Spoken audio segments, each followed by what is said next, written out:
할렐루야. 반갑습니다. 오늘 수요 예배에 오신 여러분을 환영하고 또 축복합니다. 5월이 되어서 5월의 첫 번째 수요 예배를 오늘 열어갑니다. 아름다운 계절에 예배의 자리를 지켜가고 은혜의 자리를 지켜가고 또 말씀의 자리에 오신 여러분 모두에게 감사를 드리고 이 시간 하나님을 더 깊이 만나고 체험하며 또 말씀과 기도로 영적인 무장을 더욱 새롭게 하는 이 좋은 계절 되어질 수 있기를 주님의 이름으로 소원합니다. 오늘 사사기 연구 57번째 시간이고요. 오늘 사사기 15장으로 왔습니다. 사사기 15장 1절로 8절을 통해서 오늘 말씀의 제목은 블레셋과의 싸움. 오늘 이 말씀의 제목을 또 여러분 한번 기억해 주시면 좋겠습니다. 블레셋과의 싸움입니다.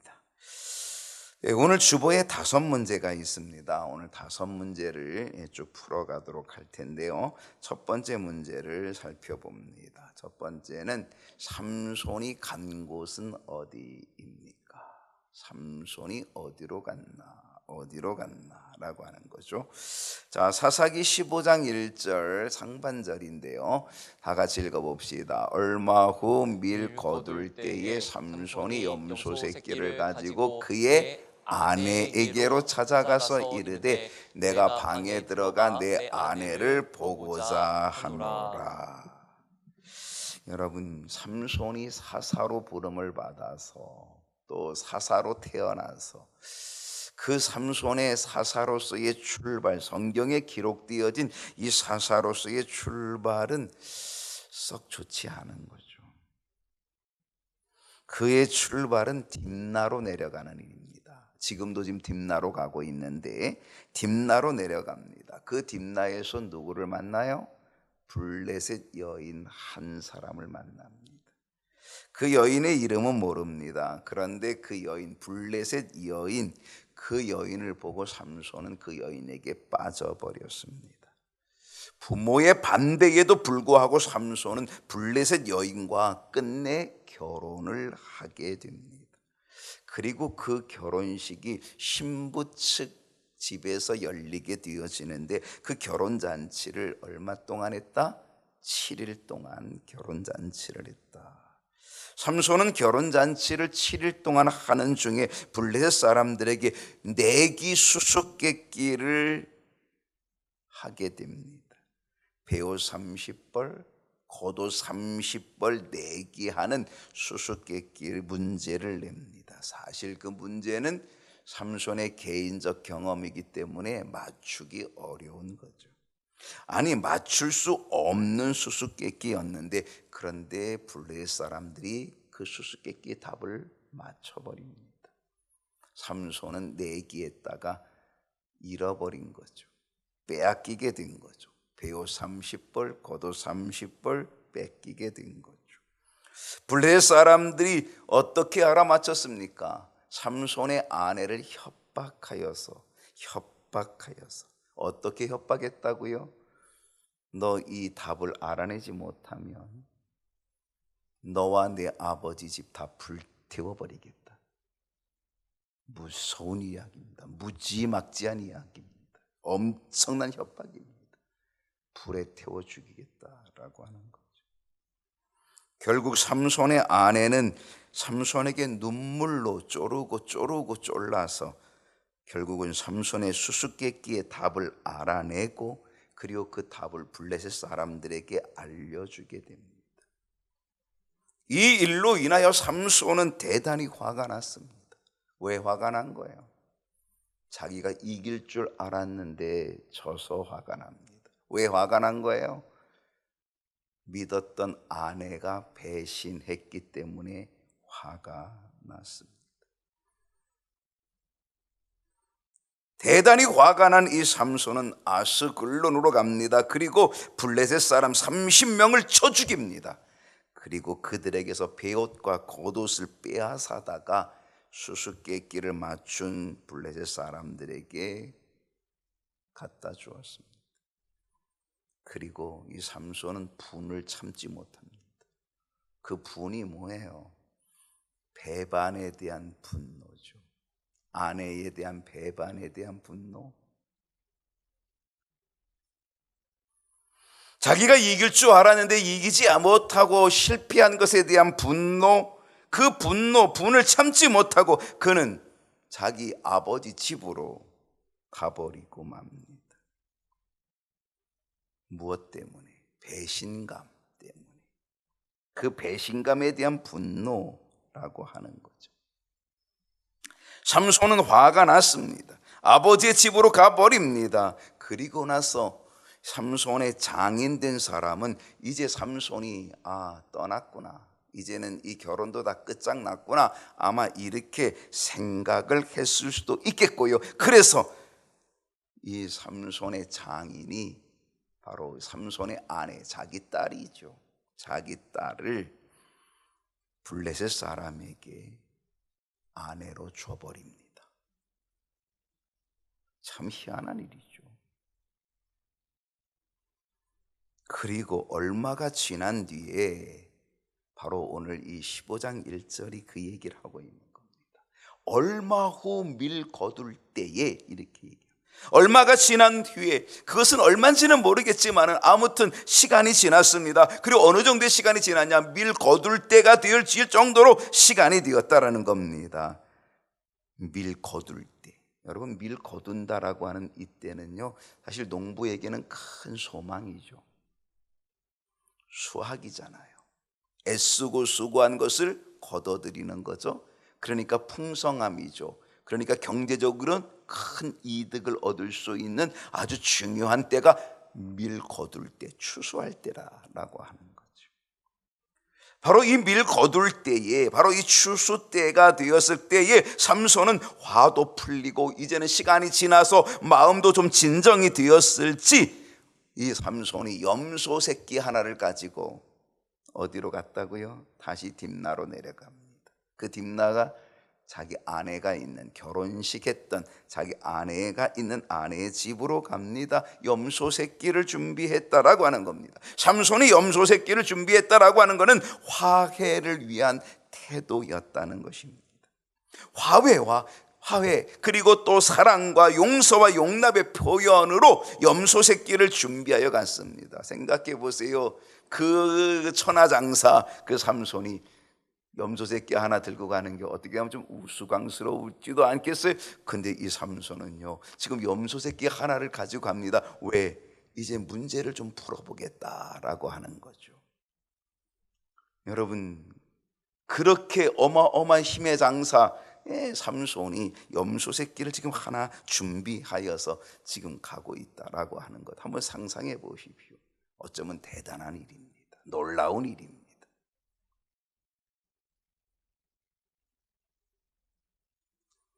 때로 우리에게도 분노가 있을 수 있습니다. 배신감으로 인한 분노도 있고요, 마음에 다치는 일이 일어날 수도 있습니다. 그런데 우리는 늘 그 상태로만 머물러 있으면 안 됩니다. 우리도 염소 새끼를 준비해야 될 필요가 있다는 것입니다.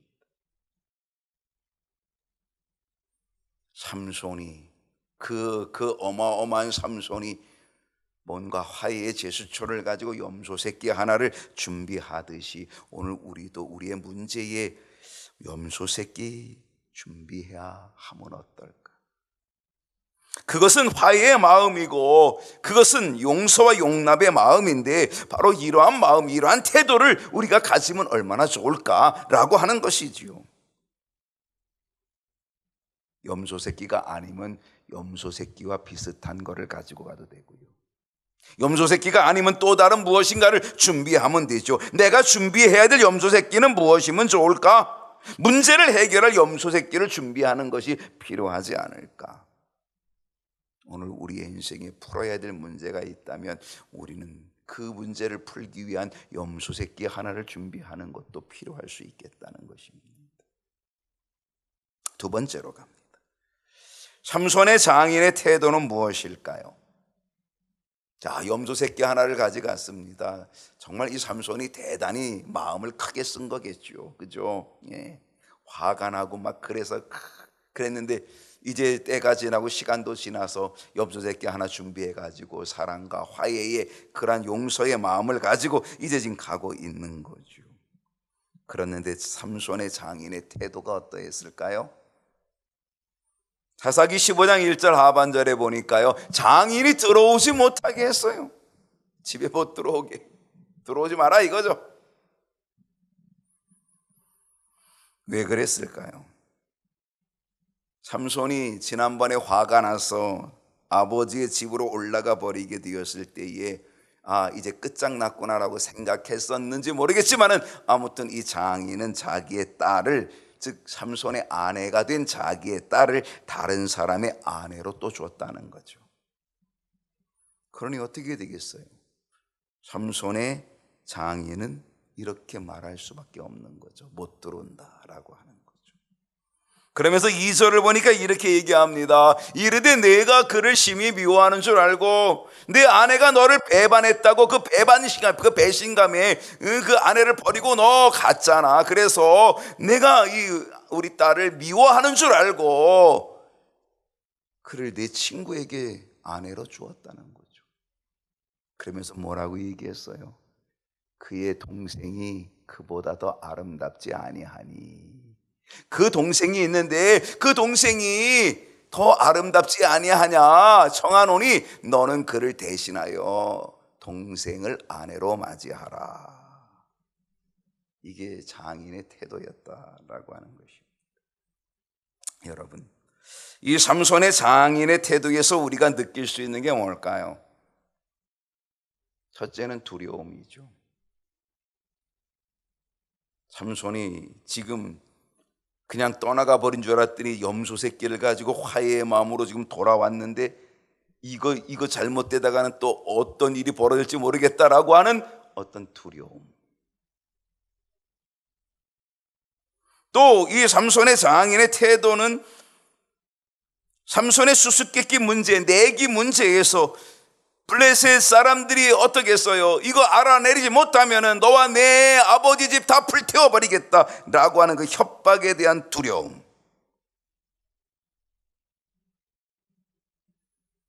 삼손이 화가 나서 가버렸을 때에 아마 또 다른 협박이 있었을 수도 있을지 몰라요. 블레셋 사람들이 어떻게 협박이겠어요? 어떻게 내 딸을 이스라엘 사람에게 줄 수가 있어?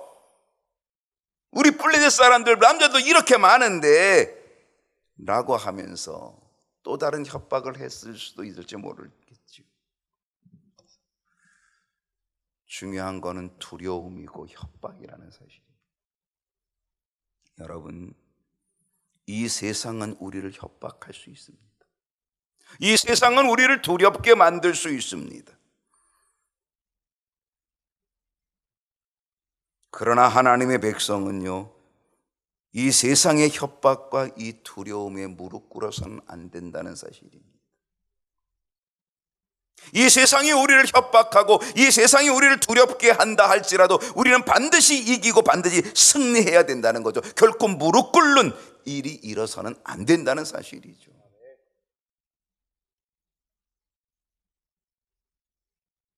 또 하나 이 장인의 모습에서 우리가 깨닫게 되는 것은 탐욕입니다. 삼손의 장인은요, 자기 딸로 인하여서 아마 많은 돈을 챙겼을 수도 있습니다. 삼손의 집으로부터 빙패, 결혼에 들어가는 돈이겠죠. 빙패, 자기 딸을 내주고 돈을 대신 받는 이 빙패, 돈을 받았을 거라는 거죠. 삼손이 자기 부모에게 이 블레셋 여인과 결혼하게 되고 막 쫄라댄 건 뭐예요? 그 부모에게 돈을 달라 그런 얘기겠죠. 돈이 없으면 결혼을 못하니까 돈을 달라 이런 얘기죠. 그리고 나서 삼손이 화가 나서 가버렸을 때 어쩌면 이 삼손의 장인은 잘 되었다라고 생각했을 수도 있어요. 왜? 그 딸을 다른 사람에게 또다시 아내로 주면은 또 다른 돈이 생길 수 있는 거거든요. 또 다른 빙패, 또 다른 돈이 생길 수 있다라고 하는 거죠. 그리고 지금 삼손이 찾아왔을 때에 이 장인은 뭐라고 얘기합니까? 그 여동생이 있다. 그 여동생이 훨씬 더 예쁘다. 그러니까 그 여동생을 줄 테니까 그 여동생하고 결혼해라. 삼손의 장인은 삼손에게 여동생을 주겠다라고 하지만 그러나 그의 속셈은 또다시 삼손으로 인하여서 또 다른 돈을 챙기고 싶은 탐욕이 그 가운데 있을 수 있다는 거죠. 혹시 여러분 성경에서 누가 생각이 날까요?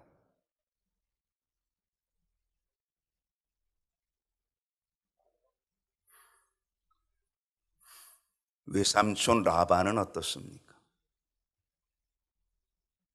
야곱의 외삼촌이죠. 자기 조카 야곱. 야곱이 누구를 사랑했어요? 외삼촌 라반의 딸 라헬을 사랑했어요. 그것을 이용해 가지고 어떻게 해요? 야, 그래, 너 7년 동안 일하면 라헬과 결혼시켜 줄게. 뼈 빠지게 7년을 일했어요. 아무것도 안 받고 일했다니까요. 자기 노동력을 다 헌신했다니까요. 7년 헌신했어요.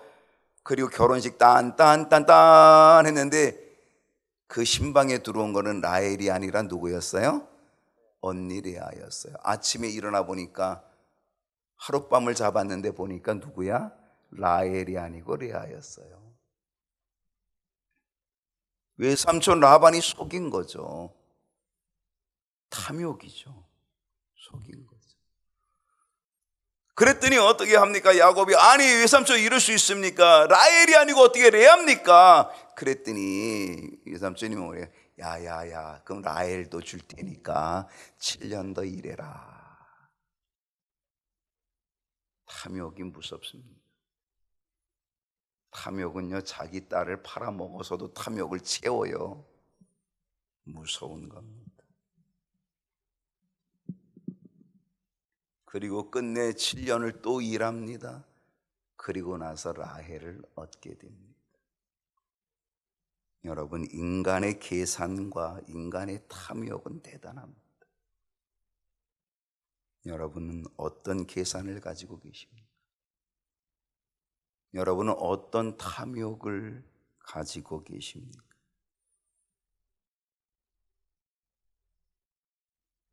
세 번째로 갑니다. 삼손의 행동은 무엇입니까?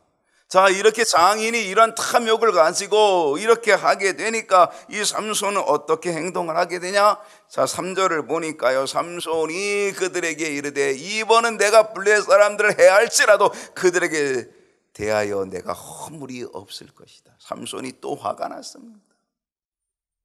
이런 배신감이 또 있나? 이런 탐욕의 배신감.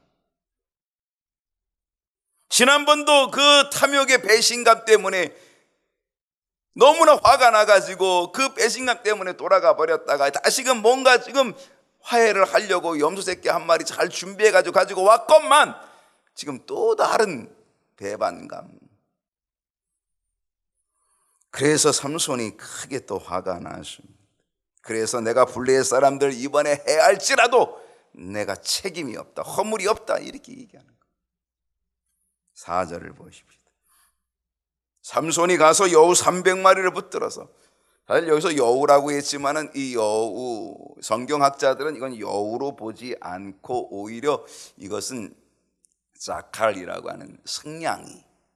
이 여우는 이 집단으로 이렇게 움직이는 동물이 아니고 개별적으로 움직이는 동물이 여우랍니다. 근데 이 자칼은요, 집단으로 움직인대요. 그래서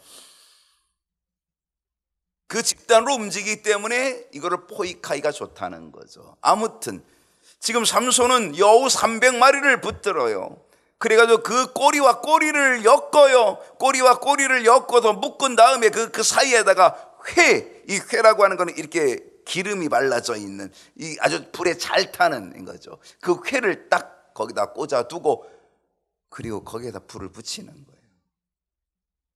참 기가 막힌 장난을 하는 거죠.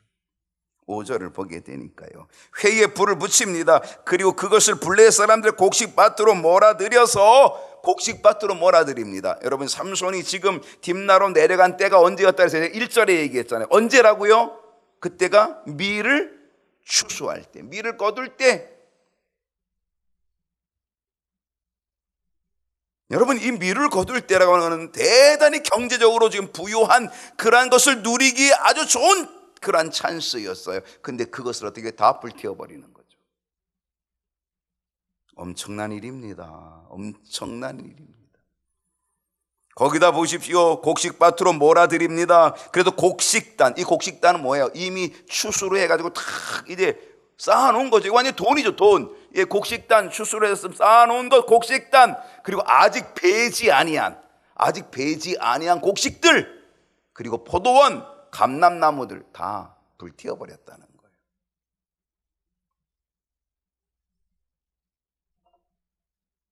삼손은 장인의 태도, 이기적인 탐욕의 태도에 분노하여서 블레셋 사람들을 치게 되었다는 거예요. 여우 300마리를 동원해 가지고 그래서 불을 붙여서 그래서 모든 곡식 다 태워버린 거죠.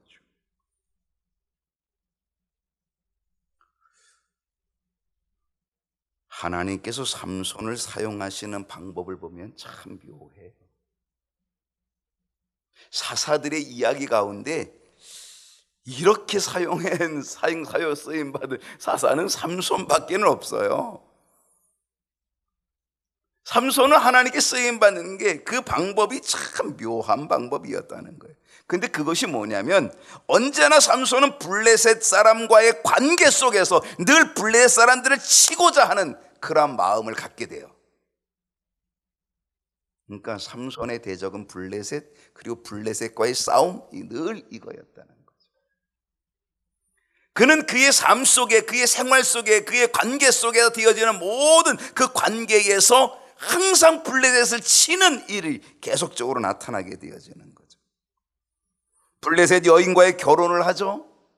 그 여인에게 빠져가지고, 그래서 이 안목의 정욕으로 여인에게 빠져가지고 결혼을 하고, 거기에 결혼잔치에서 수수께끼 문제를 내고, 그래서 거기에 지고, 그러다 보니까 블레셋 사람을 또 30명 또 죽이고, 장인의 탐욕과 이기심으로 블레셋 사람들의 밭에다 불을 놓아서 여우 300마리 동원해가지고 그들을 또 징계하고, 이 일로 인하여서 또다시 블레셋 사람들을 또 쳐 죽이고, 그리고 또 일이 벌어지니까 또 1000명을 또 쳐 죽이고, 이런 일이 계속 반복적으로 나타나고 있다라고 하는 사실입니다.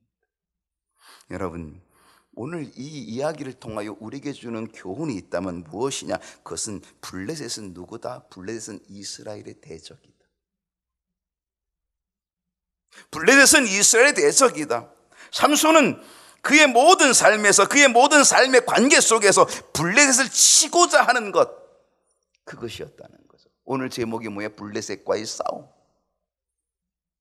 여러분, 우리의 대적은 누구일까요? 삼손의 대적은 블레셋인데 우리의 대적은 누구일까요? 우리의 블레셋은 누구일까요?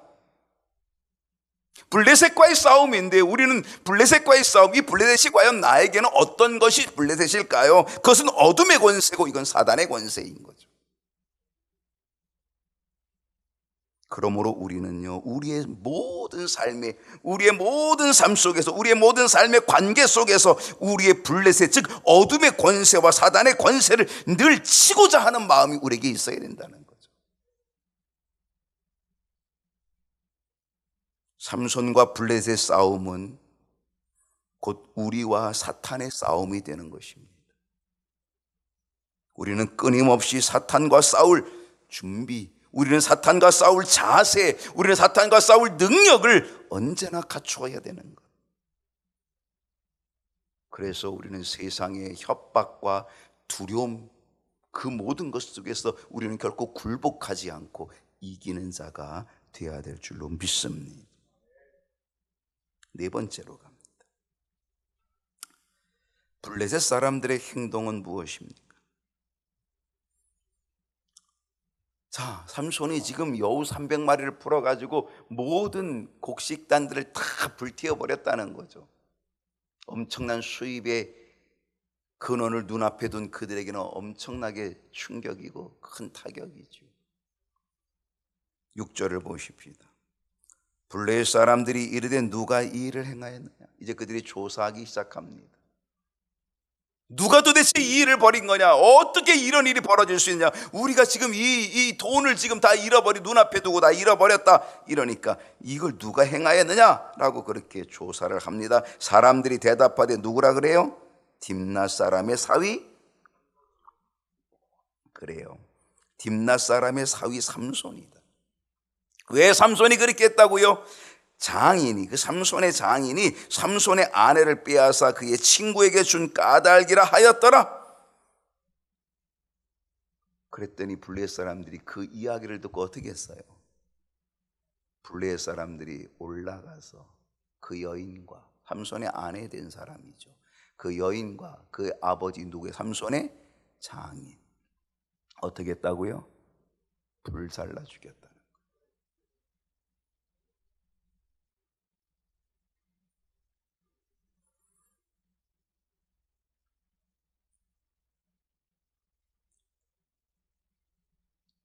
블레셋 사람들이 딥나로 가서 그의 여인과 아버지를 불태웠다라고 하는 것, 이건 참으로 기가 막힌 일이고 참으로 묘한 일이 벌어진 거지요.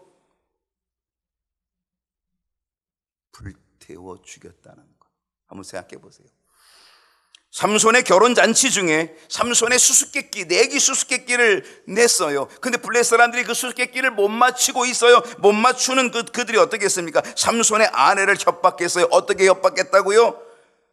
너 이 해답을 알아내지 못하면 너와 네 집을 불태워 버리겠다 그랬어요. 너와 네 집을 불태워 버릴 거야. 너와 네 아버지의 집을 불태워 버릴 거야. 삼손의 아내는 그 협박에 삼손에게 울며 쪼릅니다. 그리고 그 답을 알아내고 그 답을 블레셋 사람들에게 알려줍니다. 그러면서 삼손을 배반합니다. 그 배반한 이 삼손의 아내, 결국 삼손의 아내와 그 아버지는 블레셋 사람들이 협박한 대로, 너 불태워 죽일 거야 라고 협박한 대로 불태워 죽임을 당하고 말았다는 겁니다. 참으로 묘한 일입니다.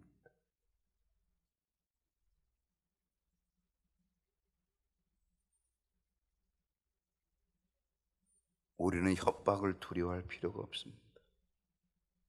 이 세상이 협박한 그것에 우리가 굴복하면 우리는 계속 굴복할 수밖에 없습니다.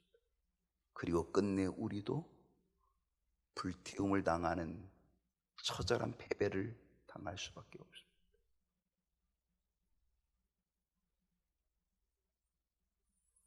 세상이 우리를 협박한다고 해도, 세상이 우리를 두려움 가지고 우리를 협박한다고 해도 우리는 거기에 굴복하는 자가 아니라 그것을 이기고 나가는 자가 되어야 된다는 것. 그것이 블레셋과의 전쟁, 블레셋과의 싸움, 우리의 영적인 싸움이 되는 줄로 믿습니다. 또 하나 여기서 주는 깨달음이 있다라고 한다면 그것은 블레셋 사람들의 말입니다.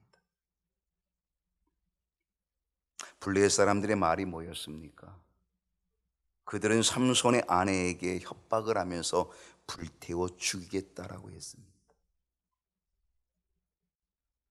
그리고 그들은 그들의 말대로 정말 삼손의 아내를 불태워 죽였습니다. 말이 얼마나 무서운지를 알아야 합니다. 말이 씨가 되고 말이 열매가 됩니다. 나는 어떤 말을 던지고 있습니까? 어떤 말을 하고 있습니까? 어떤 말로 누구에게 위협하고 있습니까? 오늘 내 말을 회개해야 합니다. 그들은 삼손의 아내 불태워 죽이겠다고 협박했는데 그 협박이 협박이 아니라 그대로 불태워 죽이는 일이 벌어지고 말았다는 사실.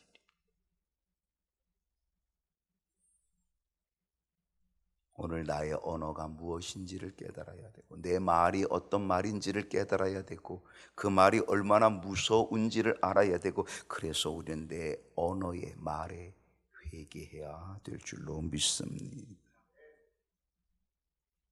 마지막 다섯 번째입니다. 삼손은 또 어떤 행동을 하였습니까? 자, 7절을 보십시다. 삼손이 그들에게 이르되 너희가 이같이 행하였으즉 내가 너희에게 원수를 갚고야 말리라. 원수. 그러면서 8절을 보니까 블레셋 사람들의 정강이와 넓적다리를 크게 쳐서 죽이고 내려가서 에담 바위 틈에 머물렀더라. 오늘 본문이 여기까지입니다.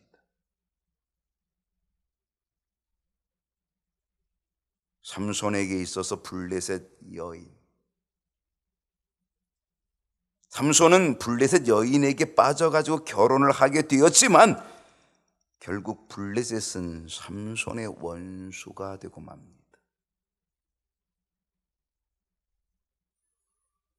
그래야 삼손은 원수가 된 블레셋 사람들의 정강이와 넓적다리를 쳐서 죽이게 되었다는 사실입니다. 여러분, 삼손이 블레셋 여인에게 빠져서 결혼했습니다. 그런데 그 블레셋 여인 그리고 그 블레셋 족속은 결국은 삼손의 원수가 되었다는 것입니다. 내가 이 원수를 갚고야 말리라. 원수가 되었다는 거죠. 우리들에게 있어서 이 세상은 안목의 정욕으로 우리를 미혹하여서 우리를 빠뜨리는 것이 이 세상입니다. 이 세상은 우리를 빠뜨릴 만큼 아주 매혹적입니다. 마치 삼손이 블레셋 여인에게 빠져 결혼하듯이 우리는 이 세상에 빠져 이 세상과 결혼하려는 것처럼 이 세상에 쉽게 빠져버리는 우리들, 이 세상의 미혹에 금방 빠져버리는 우리들, 그런 세상은 우리들의 원수가 된다는 것입니다. 그러므로 우리는 이 세상과 끊임없이 싸워내야 합니다. 싸워가야 합니다. 블레셋 같은 그리고 사탄의 권세와 우리는 끊임없이 싸워나가야 된다는 것. 이 영적 싸움에서 우리 모두 다 반드시 승리할 수 있기를 축복합니다. 세상이 우리를 협박해도, 그 협박하는 두려움을 준다고 해도 무릎 꿇지 말고 우리는 싸워 이기는 우리 모든 성도들이 되어야 될 줄로 믿습니다.